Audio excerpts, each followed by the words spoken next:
Perkenalkan, nama saya Fabiano Valdano. Saya Fauzi Nurtovani. Sylvia Febrian Hazani, hingga Leonel Faiza, Endar Erkis Eliandi, Putri Hidayatun Nisa, Dari Fakultas Ekonomi dan Bisnis. Fakultas Vokasi jurusan Akuntansi.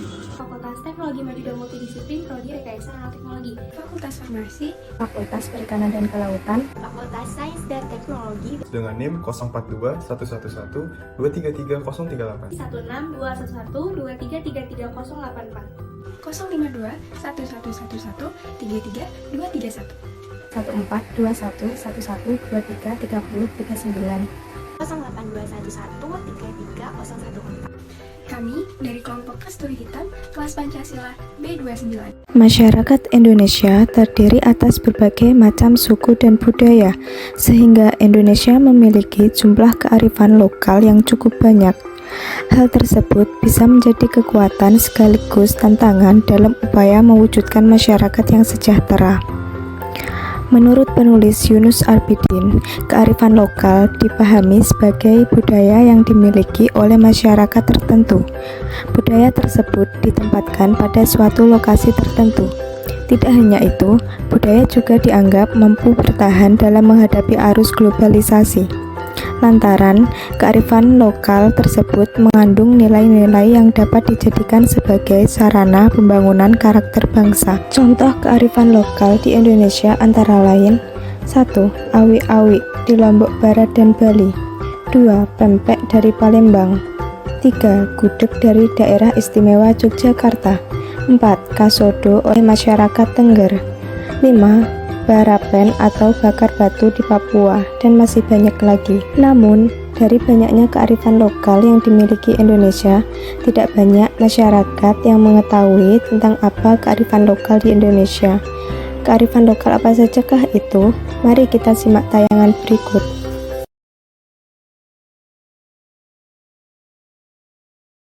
Ondel-ondel adalah budaya yang tak terpisahkan dari adat Betawi, sekaligus menjadi ikon kota Jakarta. Boneka raksasa ini semakin dikenal masyarakat luas saat almarhum Benyamin Sueb membuat lagu berjudul Ondel-Ondel. Bagi warga Jakarta, biasanya sudah tidak asing dengan ondel-ondel sebagai kesenian khas daerah.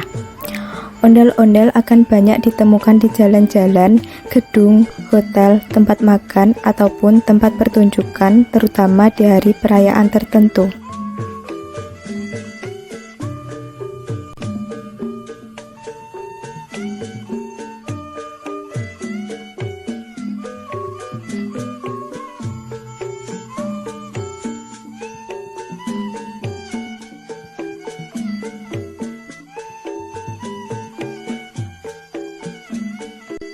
Jakarta, boneka, budaya.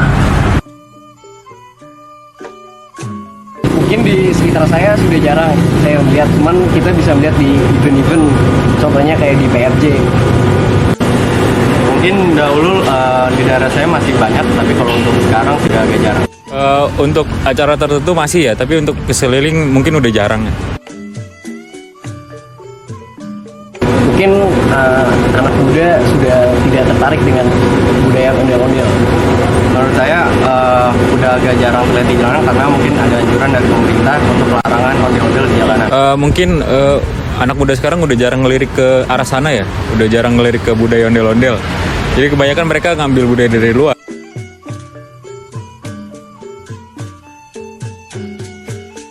Mungkin ada plus minusnya ya. Mungkin Pemprov DKI bisa memfasilitasi sarana prasarana seperti event-event.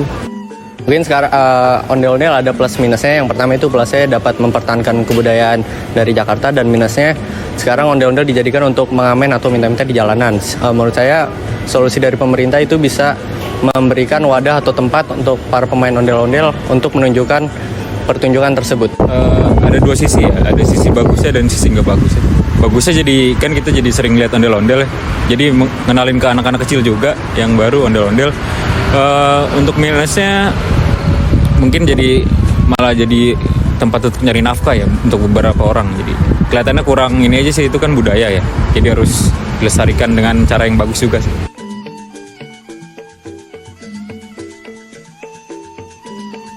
Karena ondel-ondel udah sebagai identitas atau ikon sebagai kota Jakarta.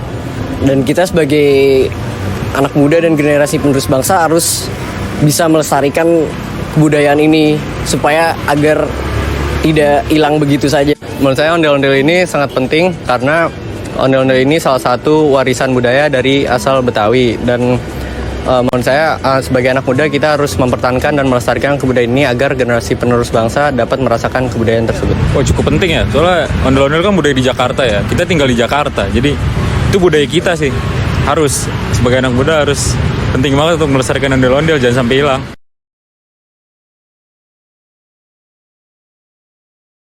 Pecel semanggi adalah makanan tradisional khas Surabaya. Pecel semanggi ini dulunya adalah makanan.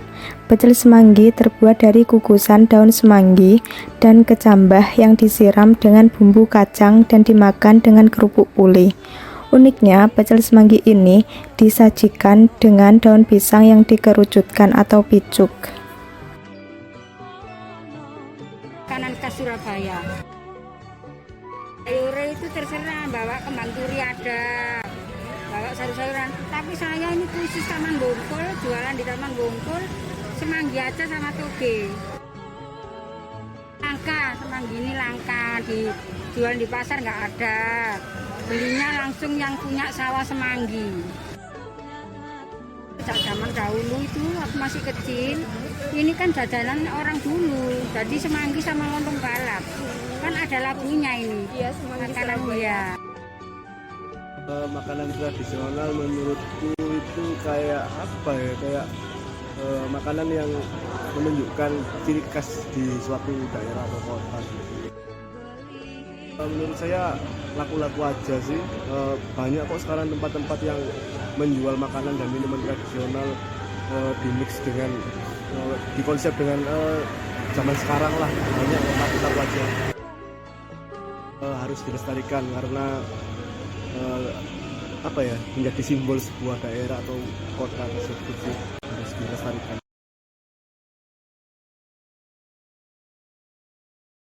Wayang Timplong merupakan kesenian yang berasal dari salah satu kabupaten atau kota di Provinsi Jawa Timur, yaitu Kabupaten Nganjuk. Wayang Timplong memiliki keunikan dalam pertunjukannya, yang menjadikan kesenian wayang timplong berbeda dengan wayang kayu lainnya. Dari segi bentuk rupa, wayang, ricikan, gamelan, dan juga cerita yang dimainkan. Kalau nggak salah dari Nganjuk ya. Setahu aku udah jarang banget ya, dan apalagi di masa pandemi ini, setahu aku udah nggak pernah ada lagi pertunjukan wayang di Nganjuk. Menurut aku, selain ada pandemi, faktor dari masyarakatnya sendiri sih. Masyarakat sekarang tuh lebih tertarik sama konser-konser kayak gitu daripada menonton wayang templong sendiri kayak gitu. Cara pertama yaitu mengenalkan kepada masyarakat bahwa wayang templong itu adalah salah satu kebudayaan yang harus dibanggakan. Kemudian yang kedua bisa ngajak anak-anak atau teman sebaya kita buat nonton wayang templong di YouTube atau media lainnya.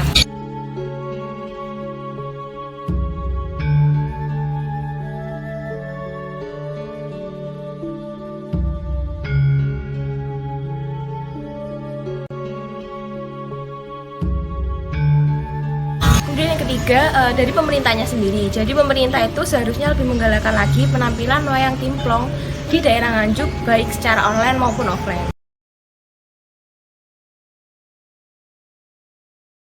Kampung Tajur terletak di Desa Pasanggarahan, Kecamatan Bojong.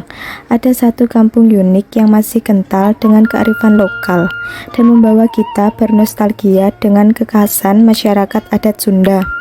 Berada di atas bukit, nuansa alam yang damai dan tenang membuat lupa dengan pesatnya kemajuan zaman.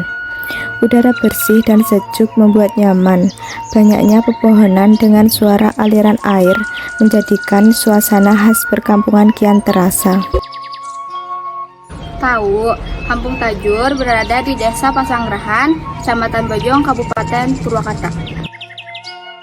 Sebelum pandemi, Kampung Tajur memang banyak dikunjungi oleh orang banyak, asli Sunda maupun dari luar Sunda. Tetapi setelah pandemi, Kampung Tajur kurang ramai dikunjungi oleh orang banyak karena Purwakarta menetapkan sistem PPKM. Menurut saya cocok karena masyarakat di kampung Tajur sana masih menjaga kearifan lokal seperti menjaga adat Sunda. Lalu di kampung Tajur sana juga kita bisa mendapatkan ilmu seperti membentuk tanam, lalu membajak padi dan lain sebagainya.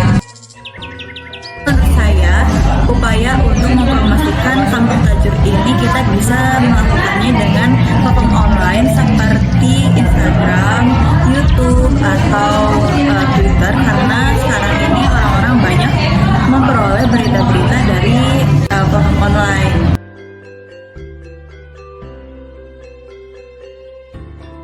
Rasa cinta tanah air dapat membantu kita dalam menjaga kearifan lokal.